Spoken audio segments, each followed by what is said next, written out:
In the heart of the United Planetary Alliance's UPA Command Center, a place where the collective fate of numerous planets was often decided, a sudden wave of urgency swept through the air. Commander Jack Ryland, a figure whose presence demanded attention, stood amidst a sea of flashing screens and hurried personnel. His eyes, reflecting a blend of determination and concern, scanned the incoming data, a relentless stream of reports, each more dire than the last. The Cryarians, a formidable coalition of alien species, had launched a surprise offensive, shattering the fragile peace that had long governed the galaxy. Their ships, bristling with advanced weaponry, sliced through UPA defenses as if they were mere shadows. The urgency was palpable. Every second lost brought the Cryarians closer to a decisive victory. In this maelstrom of chaos, an unexpected communication pierced through the barrage of strategic assessments and battle reports. It was a message from the Galactic Council, an entity revered and feared for its immense influence, yet known for its staunch neutrality in conflicts. The message was succinct, its content startling. "Please, don't let humans fight in this war." Ryland, with his battle-hardened composure, paused. The message was an anomaly, a deviation from the Council's usual stance of detached observation. What did the Council know about humanity's potential in warfare that prompted such a direct appeal? As the commander of the UPA forces, Ryland was accustomed to making decisions under pressure, choices that could alter the course of battles and, by extension, the future of civilizations. Yet this message introduced a new weight to his responsibilities. It wasn't just about tactics or strategies. It was a plea to restrain the very essence of what might define humanity's role in the cosmic theater. With the fate of countless worlds hanging in the balance, Ryland faced a pivotal decision. Should he abide by the Council's cryptic warning, or should he unleash humanity's full might against the Cryarian threat, potentially altering the galactic perception of humans forever? The command center, a nexus of technology and human endeavor, became a crucible for this critical choice. Around him, the staff awaited orders, their expressions a mix of anticipation and anxiety. Beyond the immediate crisis, Ryland knew his decision would resonate through the ages, shaping not just the outcome of this conflict, but the very identity of humanity among the stars. Commander Jack Ryland, after receiving the cryptic message, found himself transported from the chaotic heart of war to the serene and imposing grandeur of the Galactic Council's chamber. This place, a confluence of the galaxy's myriad civilizations, resonated with the weight of history and the whispers of countless worlds. Here, under the gaze of representatives whose lifespans often stretched across millennia, humanity's fate would be deliberated. The Council's chamber, a marvel of architectural achievement, encapsulated the diversity and complexity of the galaxy itself. Its walls, adorned with the emblems of innumerable star systems, stood as silent witnesses to the proceedings. In this solemn arena, Ryland, representing not just humanity but also the beleaguered UPA, prepared to confront the enigma behind the Council's message.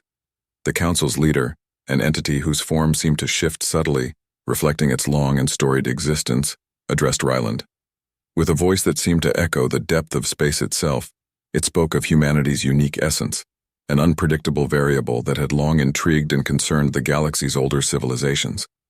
Humans, it began, possess a capacity for rapid adaptation and innovation in conflict, traits that have been both admired and feared.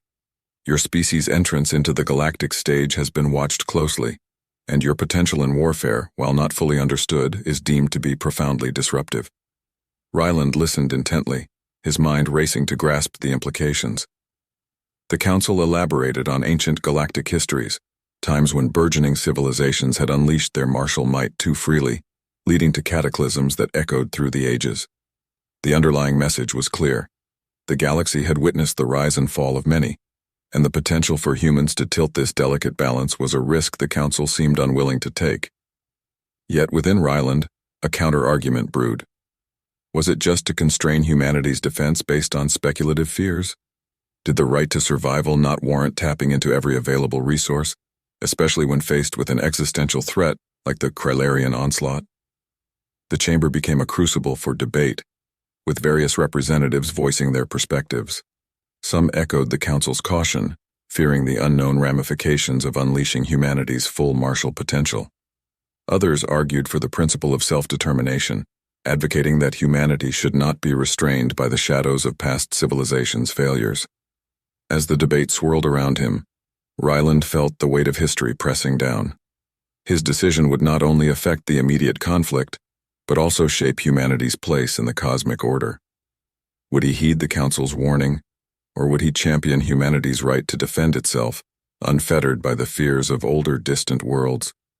In this moment, Ryland stood at the crossroads of destiny, his choice resonating with the echoes of past and the whispers of the future, all under the watchful eyes of the galaxy's most ancient guardians.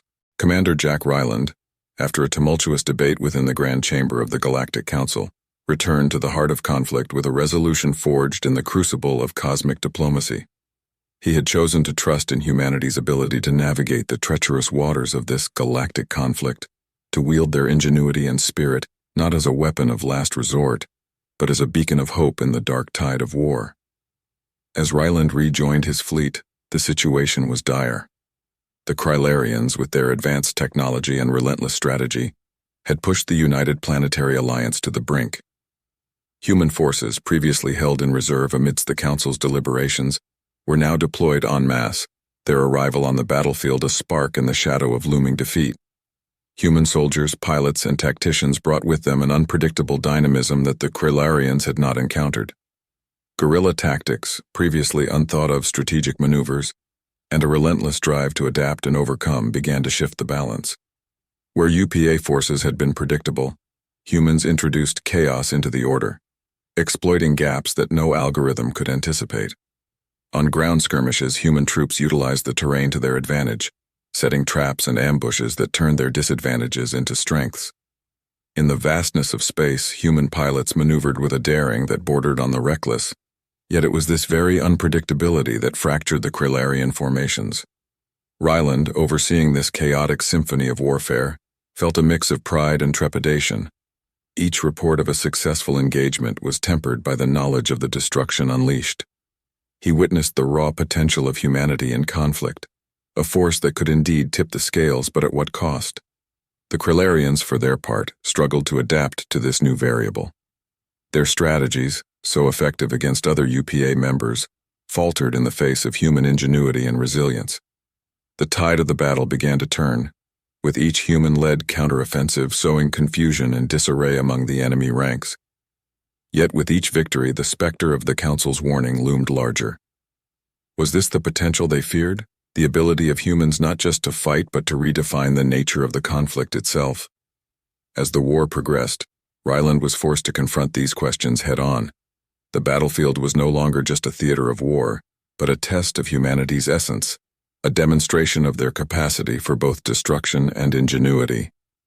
The commander found himself at the helm of a species unveiling its true nature under the stars, crafting a legacy that would resonate across the galaxy for eons to come.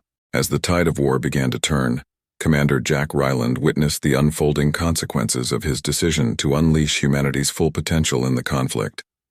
The Crylarian forces, once an unstoppable tide sweeping across the galaxy, now faltered under the relentless onslaught of human innovation and resolve. However, victory did not come without a profound cost.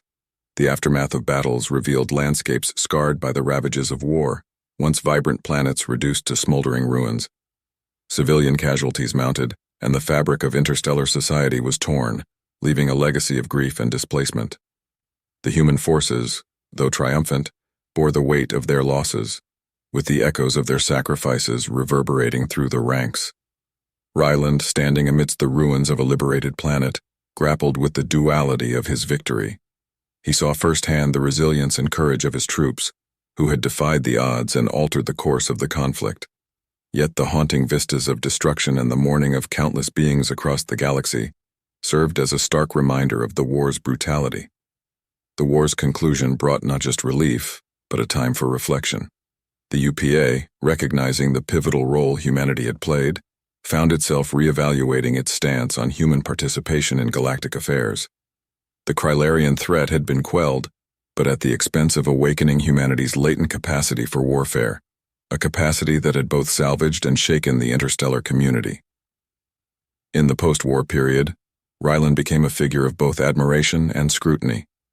His leadership had been instrumental in the UPA's survival, but the methods and the sheer force of human will he had unleashed sparked debates across the galaxy. The Galactic Council, once wary of humanity's potential, now acknowledged its underestimation of the depth and complexity of human nature. The legacy of the conflict and humanity's role within it catalyzed a shift in galactic diplomacy. Humans were now seen as key players on the interstellar stage, their ability to sway the course of galactic events undeniable. Yet this newfound respect was tempered by a cautious awareness of the destructive power humanity had wielded. For Ryland, the end of the war marked the beginning of a new chapter. He found himself at the forefront of efforts to rebuild and reconcile, to mend the fissures wrought by the war.